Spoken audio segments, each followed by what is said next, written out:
ಇಡಿ ಅಧಿಕಾರಿಗಳು ಇದ್ದಕ್ಕಿದ್ದಂತೆ ವೀರೇಂದ್ರ ಪಪ್ಪಿ ಅವರನ್ನೇ ಯಾಕೆ ಟಾರ್ಗೆಟ್ ಮಾಡಿದ್ರು? ಇಡಿ ಅಧಿಕಾರಿಗಳು ವೀರೇಂದ್ರ ಪಪ್ಪಿ ಅವರನ್ನ ಅರೆಸ್ಟ್ ಮಾಡಿ ಎಳ್ಕೊಂಡು ಹೋದ್ರು. ಕಾರಣ ಏನಿರಬಹುದು? ಕೇವಲ ಕರ್ನಾಟಕ ಮಾತ್ರ ಅಲ್ಲ, ಬೇರೆ ಬೇರೆ ದೇಶಗಳಲ್ಲೂ ಕೂಡ ವೀರೇಂದ್ರ ಪಪ್ಪಿ ಅವರ ಬಿಸ್ನೆಸ್ ಇದೆ. ನಮಸ್ಕಾರ ವೀಕ್ಷಕರೇ, ಫ್ರೀಡಮ್ ಟಿವಿ ನ್ಯೂಸ್ಗೆ ಸ್ವಾಗತ. ನಾನು ಅಶ್ವಥ್. ವೀಕ್ಷಕರೇ, ನಿಮಗೆಲ್ಲ KC ವೀರೇಂದ್ರ ಪಪ್ಪಿ ನಿಮಗೆಲ್ಲರಿಗೂ ಕೂಡ ಗೊತ್ತಿರುವಂಥವ್ರೆ. ಸ್ಯಾಂಡಲ್ವುಡ್ನ ಖ್ಯಾತ ನಟ ದೊಡ್ಡಣ್ಣ ಅವರ ಅಳಿಯ ಕೂಡ. ಇವತ್ತು ಅವರ ಪರಿಸ್ಥಿತಿ ಹೇಗಿದೆ ಅಂತೇಳಿ ನಿಮಗೆ ಎಲ್ಲವೂ ಕೂಡ ತಿಳಿದಿದೆ. ಚಿತ್ರದುರ್ಗ ವಿಧಾನಸಭಾ ಕ್ಷೇತ್ರದ ಶಾಸಕರಾಗಿದ್ದಂತಹ KC ವೀರೇಂದ್ರ ಅವರು ಇವತ್ತು ಇಡಿ ಇಕ್ಕಲಿನಲ್ಲಿ ಸಿಗಾಕೊಂಡು ನರಳಾಡ್ತಾ ಇದ್ದಾರೆ. ಇಡಿ ಅಧಿಕಾರಿಗಳು ವೀರೇಂದ್ರ ಪಪ್ಪಿ ಅವ್ರನ್ನ ಅರೆಸ್ಟ್ ಮಾಡಿ ಜೈಲಲ್ಲಿ ಕೊಳೆಯುವಂತೆ ಕೂಡ ಮಾಡಿದ್ದಾರೆ. ಅದಕ್ಕೆ ಕಾರಣ ಅವರ ಬಳಿ ಇದ್ದಂತಹ ಕೋಟಿ ಕೋಟಿ ಮೌಲ್ಯದ ಆಸ್ತಿ. ಈಗಾಗಲೇ ಅವರ ಬಳಿ ಕೆಜಿಗಟ್ಟಲೆ ಚಿನ್ನವನ್ನು ರಿಕವರಿ ಮಾಡಿಕೊಂಡಿರುವಂಥದ್ದು, ಅದೇ ರೀತಿ ಕೋಟಿಗಟ್ಟಲೆ ಹಣವನ್ನು ಕೂಡ ರಿಕವರಿ ಮಾಡಿಕೊಂಡಿದ್ದಾರೆ. ಇಡಿ ಅಧಿಕಾರಿಗಳು ಕೊಟ್ಟಂತಹ ವರದಿಯ ಪ್ರಕಾರ ವೀರೇಂದ್ರ ಪಪ್ಪಿ ಅವರ ಬಳಿಯಿಂದ ಸುಮಾರು 150 ಕೋಟಿ ಹಣವನ್ನು ರಿಕವರಿ ಮಾಡಿಕೊಂಡಿದ್ದಾರೆ. ನೀವು ನಂಬಲ್ಲ, ಚಿತ್ರದುರ್ಗದ ಫೆಡರಲ್ ಬ್ಯಾಂಕಲ್ಲಿ ಸುಮಾರು 40 kg ಚಿನ್ನವನ್ನು ಇಟ್ಟಿದ್ರು.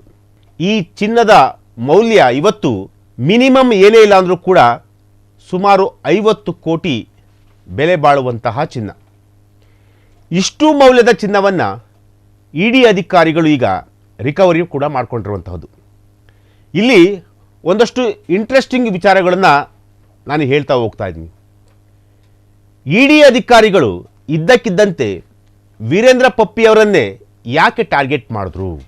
ರಾಜ್ಯದಲ್ಲಿ ಸಾಕಷ್ಟು ಜನರು ಕೋಟಿ ಕೋಟಿ ಹಣವನ್ನು ಇಟ್ಕೊಂಡಿದ್ದಾರೆ. ಅಂಥವ್ರನ್ನ ಬಿಟ್ಟು ವೀರೇಂದ್ರ ಪಪ್ಪಿ ಅವರನ್ನೇ, ಅದು ಕೂಡ ಇಡಿ ಅಧಿಕಾರಿಗಳಿರೋದು ದೆಹಲಿಯಲ್ಲಿ, ವೀರೇಂದ್ರ ಪಪ್ಪಿ ಇರುವುದು ಚಿತ್ರದುರ್ಗದಲ್ಲಿ. ದೆಹಲಿಯಿಂದ ಚಿತ್ರದುರ್ಗ ತುಂಬ ಅಜಗಜಾಂತರ. ಆದರೂ ಕೂಡ ಇಡಿ ಅಧಿಕಾರಿಗಳು ವೀರೇಂದ್ರ ಪಪ್ಪಿ ಅವ್ರನ್ನ ಅರೆಸ್ಟ್ ಮಾಡಿ ಎಳ್ಕೊಂಡೋದ್ರು. ಕಾರಣ ಏನಿರ್ಬೋದು? ಎಸ್, ಕಾರಣ ಖಂಡಿತವಾಗ್ಲೂ ಕೂಡ ಇದೆ. ಇಡಿ ಅಧಿಕಾರಿಗಳು ಸುಖ ಸುಮ್ಮನೆ ಯಾರ ಮೇಲೂ ಕೂಡ ರೇಡ್ ಮಾಡಲ್ಲ. ಅತಿ ಹೆಚ್ಚು ಅಕ್ರಮವಾಗಿ ಹಣವನ್ನು ಯಾರು ಸಂಪಾದನೆ ಮಾಡಿರ್ತಾರೋ ಅವರ ಮನೆಗಳನ್ನೇ ಇಡಿ ಅಧಿಕಾರಿಗಳು ಅಥವಾ CBI ಅಧಿಕಾರಿಗಳು ಅಥವಾ ಇನ್ಕಮ್ ಟ್ಯಾಕ್ಸ್ ಅಧಿಕಾರಿಗಳು ಟಾರ್ಗೆಟ್ ಮಾಡ್ತಾರಂಥದ್ದು. ಎಸ್, ಇಲ್ಲಿ ವೀರೇಂದ್ರ ಪಪ್ಪಿ ಕೂಡ ಕೋಟಿ ಕೋಟಿ ಹಣವನ್ನು ಸಂಪಾದನೆ ಮಾಡಿದರು. ಅದು ಯಾವ ರೀತಿ ಅನ್ನೋದು ನಿಮಗೆಲ್ಲರಿಗೂ ಕೂಡ ಗೊತ್ತಿರುವಂತಹದ್ದೇ. ವೀರೇಂದ್ರ ಪಪ್ಪಿಯವರ ಬಿಸ್ನೆಸ್ಸು ಕೇವಲ ಕರ್ನಾಟಕ ಮಾತ್ರ ಅಲ್ಲ, ಬೇರೆ ಬೇರೆ ದೇಶಗಳಲ್ಲೂ ಕೂಡ ವೀರೇಂದ್ರ ಪಪ್ಪಿಯವರ ಬಿಸ್ನೆಸ್ ಇದೆ. ಅದು ಯಾವ ಥರ ಬಿಸ್ನೆಸ್ ಅಂತಂದರೆ ಕೆಸಿನೋ, ಅಂದರೆ ಗ್ಯಾಮ್ಲಿಂಗು, ಆಮೇಲೆ ಐಫೈ ಹೋಟೆಲ್ಗಳ ಒಂದು ಬಿಸ್ನೆಸ್ಸು. ಅತಿ ಹೆಚ್ಚು ಕೆಸಿನೋದಲ್ಲಿ ವೀರೇಂದ್ರ ಪಪ್ಪಿಯವರು ಸಂಪಾದನೆ ಮಾಡಿದ್ದಾರೆ ಅನ್ನೋ ಒಂದು ಆರೋಪ ಕೂಡ ಕೇಳಿ ಬಂದಿರುವಂಥದ್ದು. ಬಿಸ್ನೆಸ್ ಮಾಡೋದು ತಪ್ಪು ಅಂತ ಹೇಳಲ್ಲ, ಆದರೆ ಕೋಟಿ ಕೋಟಿ ಹಣವನ್ನು ಸರ್ಕಾರಕ್ಕೆ ಗೊತ್ತಾಗದಂತೆ, ಸರ್ಕಾರಕ್ಕೆ ಟ್ಯಾಕ್ಸ್ ಕಟ್ಟದೆ ಹಣವನ್ನು ಇಟ್ಕೊಳ್ಳೋದು ಮಹಾ ತಪ್ಪು. ಅದು ಕೂಡ ವೀರೇಂದ್ರ ಪಪ್ಪಿಯವರು ಮಾಡಿರುವಂಥದ್ದು. ಹಾಗಾದರೆ ಇಡಿ ಅಧಿಕಾರಿಗಳು ವೀರೇಂದ್ರ ಪಪ್ಪಿಯವ್ರನ್ನ ಕೇವಲ ಟ್ಯಾಕ್ಸ್ ಕಟ್ಟಿಲ್ಲ ಅನ್ನೋ ಒಂದು ವಿಚಾರಕ್ಕೆ ಮಾತ್ರ ಅವರನ್ನು ಟಾರ್ಗೆಟ್ ಮಾಡಿದ್ರಾ? ಖಂಡಿತ ಇಲ್ಲ. ನಾನೀಗ ಅದೇ ವಿಚಾರಕ್ಕೆ ಬರ್ತಾ ಇದ್ದೀನಿ. ವೀರೇಂದ್ರ ಪಪ್ಪಿಯವ್ರನ್ನ ಇಡಿ ಅಧಿಕಾರಿಗಳು ಟಾರ್ಗೆಟ್ ಮಾಡಿದ್ದು ಬಿಹಾರ ಎಲೆಕ್ಷನ್. ಬಿಹಾರ ಎಲೆಕ್ಷನ್ಗೆ ವೀರೇಂದ್ರ ಪಪ್ಪಿಯವರು ಕಾಂಗ್ರೆಸ್ ಹೈಕಮಾಂಡ್ಗೆ ಸುಮಾರು 300 ಕೋಟಿ ಕೊಡ್ತೀನಿ ಅಂತಂತೇಳಿ ಮಾತು ಕೊಟ್ಟಿದ್ರಂತೆ. ಈ ವಿಚಾರ ಇಡಿ ಅಧಿಕಾರಿಗಳಿಗೆ ಗೊತ್ತಾಗುತ್ತೆ. ತಕ್ಷಣ ಇಡಿ ಅಧಿಕಾರಿಗಳು ಅಲರ್ಟ್ ಆಗ್ತಾರೆ. ಆಗಸ್ಟ್ 22ನೇ ತಾರೀಕು ವೀರೇಂದ್ರ ಪಪ್ಪಿ ಅವರಿಗೆ ಸೇರಿದಂತಹ ಒಟ್ಟು 31 ಕಡೆ ಏಕಕಾಲದಲ್ಲಿ ಇಡಿ ಅಧಿಕಾರಿಗಳು ದಾಳಿಯನ್ನು ಮಾಡ್ತಾರೆ. ಈ ದಾಳಿ ವೇಳೆ ನೀವು ನಂಬಲ್ಲ, ವೀರೇಂದ್ರ ಪಪ್ಪಿಯವರ ಆಸ್ತಿ, ಚರಾಸ್ತಿ ಆಗಿರ್ಬೋದು ಅಥವಾ ಸ್ಥಿರಾಸ್ತಿ ಆಗಿರ್ಬೋದು, ಕೋಟಿ ಕೋಟಿ ಮೌಲ್ಯದ ಚರಾಸ್ತಿ ಮತ್ತು ಸ್ಥಿರಾಸ್ತಿ ಇವೆರಡೂ ಕೂಡ ಇಡಿ ಅಧಿಕಾರಿಗಳಿಗೆ ಸಿಕ್ಕಿರುವಂತಹದ್ದು. ಅಂದರೆ ಬಿಹಾರ ಅನ್ನೋ ಒಂದೇ ಒಂದು ಎಲೆಕ್ಷನ್ನು, ಆ ಎಲೆಕ್ಷನ್ಗೆ ಸುಮಾರು 300 ಕೋಟಿ ಹಣವನ್ನು ಕೊಡ್ತೀನಿ ಅಂತ ಹೇಳಿ ವೀರೇಂದ್ರ ಪಪ್ಪಿಯವರು ಕಾಂಗ್ರೆಸ್ ಹೈಕಮಾಂಡ್ಗೆ ಮಾತು ಕೊಟ್ಟಿದ್ರಂತೆ. ಈ ಒಂದು ವಿಚಾರ ಸೆಂಟ್ರಲ್ ಗೌರ್ಮೆಂಟ್ಗೆ ಗೊತ್ತಾಗುತ್ತೆ. ತಕ್ಷಣ ಅಲರ್ಟ್ ಆಗ್ತಾರೆ. ಇಡಿ ಅಧಿಕಾರಿಗಳು ವೀರೇಂದ್ರ ಪಪ್ಪಿಯವ್ರನ್ನ ಅರೆಸ್ಟ್ ಮಾಡ್ತಾರೆ. ಹಾಗಾದರೆ ವೀರೇಂದ್ರ ಪಪ್ಪಿಯವರು 300 ಕೋಟಿ ಕೊಡ್ತೀನಿ ಅಂತ ಹೇಳಿದಕ್ಕೆ ಯಾವ ಕಾರಣಕ್ಕೋಸ್ಕರ 300 ಕೋಟಿ ಕೊಡ್ತೀನಿ ಅಂತ ಹೇಳಿದ್ರು? ಎಸ್, ಇದೇ ಮೇನ್ ಅಜೆಂಡಾ. ವೀರೇಂದ್ರ ಪಪ್ಪಿಯವ್ರಿಗೆ ಒಂದು ಬಾರಿ ಆದರೂ ಕೂಡ ಮಿನಿಸ್ಟರ್ ಆಗಬೇಕು ಅನ್ನೋ ಒಂದು ಆಸೆ ಕೂಡ ಇರುತ್ತೆ. ಅಂದರೆ ನಿಮಗೆ ಚುನಾವಣೆಯ ಖರ್ಚು ವೆಚ್ಚವನ್ನು, ಬಿಹಾರದ ಚುನಾವಣೆಯ ಖರ್ಚು ವೆಚ್ಚವನ್ನು ನಾನೆಲ್ಲವನ್ನೂ ಕೂಡ ನೋಡ್ಕೊಳ್ತೀನಿ.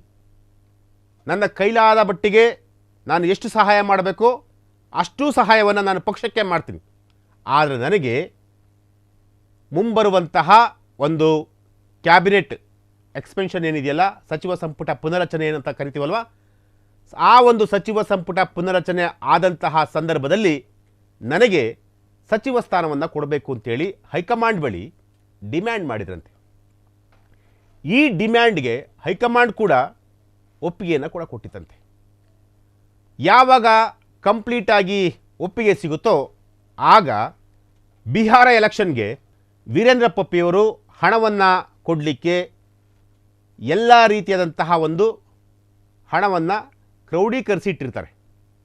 ಅದರ ಮಾಹಿತಿಯನ್ನು ತಿಳಿದಂತಹ ಇಡಿ ಅಧಿಕಾರಿಗಳು ಏಕಕಾಲದಲ್ಲಿ ವೀರೇಂದ್ರ ಪಪ್ಪಿಯವರ ಮನೆ ಮೇಲೆ ದಾಳಿ ಮಾಡಿ ಇವತ್ತು ಕೋಟಿ ಕೋಟಿ ಮೌಲ್ಯದ ಚಿನ್ನಾಭರಣ ಜೊತೆಗೆ ಕೋಟಿ ಕೋಟಿ ಮೌಲ್ಯದ ಕ್ಯಾಶ್, ಹಾರ್ಡ್ ಕ್ಯಾಶನ್ನು ಈಗ ಇಡಿ ಅಧಿಕಾರಿಗಳು ವಶಕ್ಕೆ ತೆಗೆದುಕೊಂಡಿರುವಂಥದ್ದು.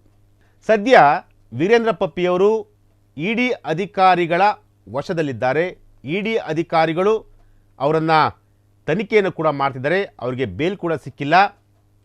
ಆದರೆ ಬಿಹಾರ ಎಲೆಕ್ಷನ್ನು ಇನ್ನೇನು ಕೆಲವೇ ತಿಂಗಳಲ್ಲಿ, ಕೆಲವೇ ದಿನಗಳಲ್ಲಿ ಬಿಹಾರ ಎಲೆಕ್ಷನ್ ಕೂಡ ಬರ್ತಾ ಇದೆ. ಬಿಹಾರ ಎಲೆಕ್ಷನ್ಗೆ ಎಲ್ಲೋ ಒಂದು ಕಡೆ ಫಂಡಿಂಗ್ ಮಾಡಲಿಕ್ಕೆ ಹೋಗಿ ಇವತ್ತು ವೀರೇಂದ್ರ ಪಪ್ಪಿಯವರು ಬರ್ಬಾತಾದ್ರಾ ಗೊತ್ತಿಲ್ಲ. ಮುಂದೆ ಏನು ಬೇಕಾದರೂ ಆಗ್ಬೋದು. ಇಡಿ ಅಧಿಕಾರಿಗಳು ಅಷ್ಟು ಸುಮ್ಮನೆ ಒಬ್ಬ ವ್ಯಕ್ತಿಯನ್ನು ಲಾಕ್ ಮಾಡಿ ಇಟ್ಕೊತಾರೆ ಅಂತಂತಂದರೆ ಸುಖ ಸುಮ್ಮನೆ ಲಾಕ್ ಮಾಡಿ ಇಟ್ಕೊಳ್ಳಲ್ಲ. ಅದಕ್ಕೆ ಬಲವಾದಂತಹ ಕಾರಣಗಳು ಕೂಡ ಇರ್ತವೆ, ಬಲವಾದಂತಹ ಸಾಕ್ಷಿಗಳು ಕೂಡ ಸಿಕ್ಕಿರ್ತವೆ. ಸೊ ಈಗ ಸದ್ಯಕ್ಕೆ ವೀರೇಂದ್ರ ಪಪ್ಪಿ ಅವರ ವಿರುದ್ಧ ಒಂದಷ್ಟು ಸಾಕ್ಷಿಗಳು ಇಡಿ ಅಧಿಕಾರಿಗಳಿಗೆ ಸಿಕ್ಕಿರುವಂತಹದ್ದು. ಮುಂದೆ ಈ ಪ್ರಕರಣ ಯಾವ ರೀತಿಯಾದಂತಹ ಒಂದು ತಿರುವನ್ನು ಪಡೆದುಕೊಳ್ಳುತ್ತೆ ಕಾದು ನೋಡಬೇಕಾಗುತ್ತೆ. ಎಸ್, ಇದು ಈ ಕ್ಷಣದ ಒಂದು ವಿಚಾರ. ನಾಳೆ ಮತ್ತೊಂದು ವಿಚಾರದೊಂದಿಗೆ ನಾನು ನಿಮ್ಮನ್ನು ಭೇಟಿಯಾಗ್ತೀನಿ. ನಿರಂತರ ಸುದ್ದಿಗಾಗಿ ನೋಡ್ತಾ ಇರಿ ಫ್ರೀಡಮ್ ಟಿವಿ ನ್ಯೂಸ್. ಕ್ಷಣ ಕ್ಷಣದ ಸುದ್ದಿಗಳಿಗಾಗಿ ಫ್ರೀಡಮ್ ಟಿವಿ ಸಬ್ಸ್ಕ್ರೈಬ್ ಮಾಡಿ, ಲೈಕ್ ಮಾಡಿ ಹಾಗೂ ಫಾಲೋ ಮಾಡಿ. ಹೊಸ ಸುದ್ದಿಗಳ ನೋಟಿಫಿಕೇಶನ್ಗಾಗಿ ಬೆಲ್ ಐಕಾನ್ ಮೇಲೆ ಕ್ಲಿಕ್ ಮಾಡಿ.